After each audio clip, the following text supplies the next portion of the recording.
Hello, crafty friends, and welcome to my channel, Create with Kalia. I'm Kalia. Today I'm going to be scrapbooking these photographs. The drinks that we're holding in this picture is where I'm taking my cue for some of the background paper that I want to use for this layout. I have 16 total photos, and I'll be using 3 flip flaps to complete this 2-page layout. I'm also going to be using the Celebratory Sips DSP. As I page through the A sides of the paper, you can see how many wonderful patterns there are for summer. For this video, I'm honored to have been asked to be a guest designer for the Inspiration Collaboration Design team. We're focusing on all things heat embossing, so please make sure to check out the other designers' videos as well. The B sides of the paper are perfect for backing photos. I've decided that I really like this drinks paper and this dot pattern, but I'm not sure that I will get enough of the drinks in my layout. I bring in this paper with the large bold rectangles and consider using that. However, I don't think I'll be able to cut it down as small as I want to and still have it create the effect that I'm looking for.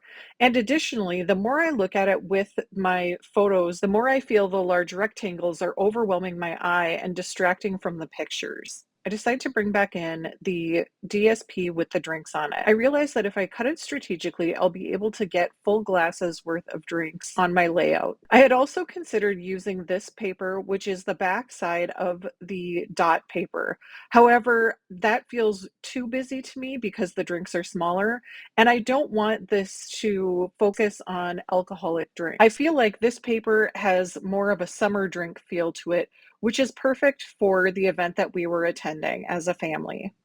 I bring in a second sheet of the DSP just to double check that I'm liking the way that my layout is looking.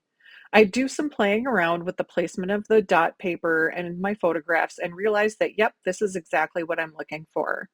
I've cut down the drinks paper to 3.5 by 12, and then I cut a piece of the dot paper to 4 by 12. At this point, I realized I would like to add some splatter to my layout before adding the rest of the photos. I bring in my Wink of Stella glitter brush and some Blackberry Bliss ink refill. This is the first time I've used this glitter brush, so you may have noticed that I unscrewed the brush, removed the spacer, and then screwed the brush head back on. I then gave the glitter pen a shake to mix it, and then also loosened up the bristles. Next, I'm going to add a drop of the ink refill to a stamping block, and I'm going to mix in some of the glitter with the ink refill so that I can create some splatter in a color that I want. I'm going to just flick the pen off of the edge of the block to try to create small droplets. I'm going to do that across the top of my right-hand page and then across and down the side of my left-hand page, where my DSP is not going to cover. I do have some rather large drops, but I will be covering some of the bigger ones with my embellishments, so I'm not worried about that. At this point, I'm starting to think about my embellishments, so I've brought in the sticker sheet that matches the Celebratory Sips DSP. I'm looking at these 3 locations to create embellishment clusters, which will help me create my visual triangle. I've cut down a piece of the dot DSP to 7 inches by 9.25 inches, and then use that to back my photos on the left-hand side of my page. I also cut a 1/4 inch piece of Blackberry Bliss cardstock and use that as a transition strip between my 2 pieces of DSP. Now I'm bringing in this floral piece of DSP from the Celebratory Sips pack. Although I like it, I feel like it's too busy against the dots pattern. I must have mismeasured my dot DSP, so it did not line up exactly how I wanted to at the top of the page. As I had already glued it down, I decided that I wanted another strip of DSP at the top of the page to help make the DSP look even all the way across the page. I find this Blackberry Bliss watercolor wash paper in my Bloom Impressions DSP, and it works perfectly with this layout. It really ties in to the shading of the Blackberry Bliss colored drinks on the DSP at the bottom of the page. Next, I'm bringing in my Cheers and Sips stamp set and die set, and this cut apart sheet and the die cut sheet from the Celebrate Together workshop kit. The Celebrate Together workshop kit incorporates the Celebratory Sips DSP along with these die cut sheets and the sticker sheet that I have shown previously. I start pulling out some of the die cut images to see if they'll work for the embellishment clusters that I'm planning on creating. I really like this Good Times die cut and think that that might work well with the pictures on the left-hand side of my page. I put it up near the top to see if it will work as a title, and it is a little too small. Plus, I already have an idea of what I'll be using for my title. Next, I find some of the watercolor wash drinks, and those seem like they might be a good embellishment for this particular layout. My main focal picture features me, my husband, my sister, and my brother-in-law while we were attending the Bayfront Reggae and World Music Festival in Duluth, Minnesota. We had a great time trying all the different foods from the different food vendors, including oxtails, macaroni and cheese, shawarma, fried plantains, and conch salad. The festival takes place right along the shore of Lake Superior, and so this was also one of the first times that my youngest son has been able to see a boat so close on the water. I brought in several of the different drink die cuts from the die cut sheet, along with some of the sprigs. I then add one of the lemon stickers from the sticker sheet to create the embellishment cluster for the left-hand side of my page.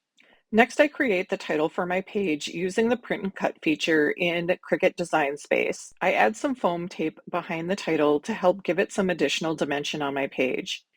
Now I'm ready to start doing more of the embellishing for my page. I'm going to use my Basics Wow embossing powder to give some additional interest to the die cuts that I've selected from the die cut sheet. I plan on using both the clear and the white embossing powder. I start by putting the ice cube stamp from Cheers and Sips onto my block and selecting the orange die cut. I'm using my Versamark stamp pad to stamp the image onto the die cut. Then I'm going to add some of the white embossing powder. Versamark is designed to be a sticky ink that allows embossing powder to stick to it. I wipe the die cut with an anti-static pouch as that will help the embossing powder to not stick to areas that I don't want it to stick to and only stick to the Versamark ink. I then shake some of the embossing powder over the die cut image into a coffee filter. There are a lot of different products that are available on the market that you can use for embossing and for putting your powders into, but I prefer to just pour directly out of the container and into a coffee filter, as this is a low-cost method to achieving what I want. I then use a crafting heat gun to melt the embossing powder, and here is the final result. Do keep in mind that if you have not tried heat embossing before, you do need a crafting heat gun in order to get the embossing powder hot enough to melt it. A hair dryer will not work. You'll want to hold your project with a pair of tweezers because the crafting heat gun does get very hot and you don't want to burn your fingers. You also want to make sure that as you're heat embossing that you move the craft gun around because it is possible to scorch the embossing powder if you hold the heat gun in one place for too long.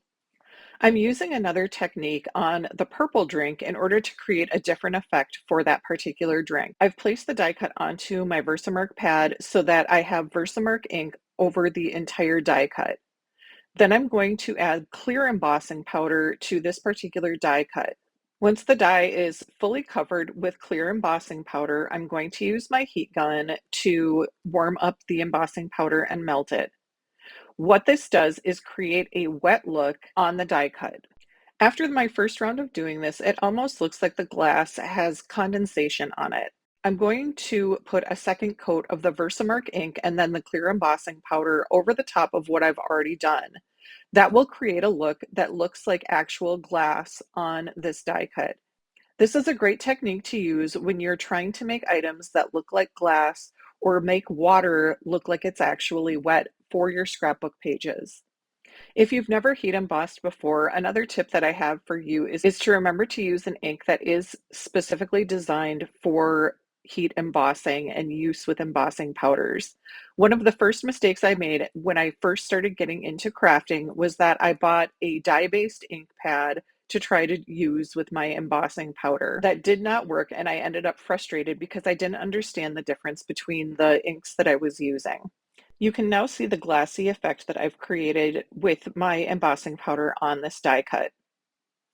I'm going to continue to work on assembling my left-hand embellishment cluster by using the two die cuts that I've now embossed. I still really like this Good Times banner that I picked out. However, I realized that as I place the drinks down, it probably is too big for the location that I would like to place it.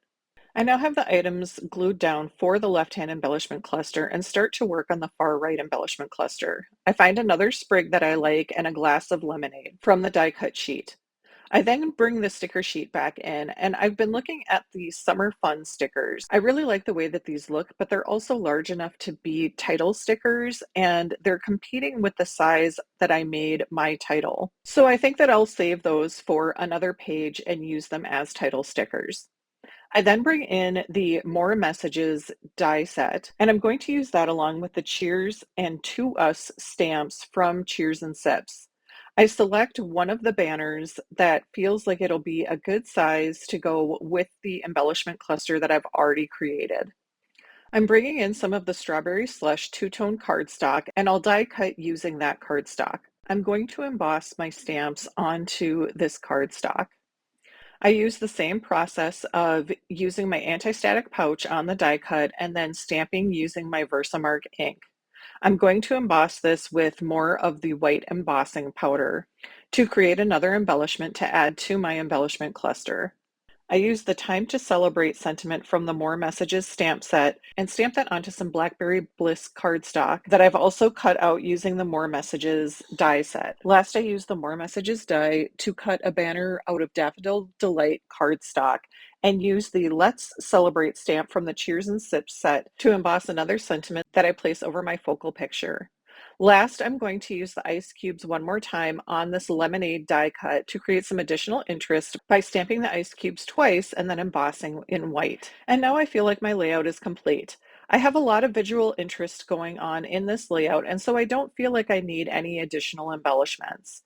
Rather than having the visual triangle, my embellishment clusters are on a diagonal, which will also help bring your eye across the page.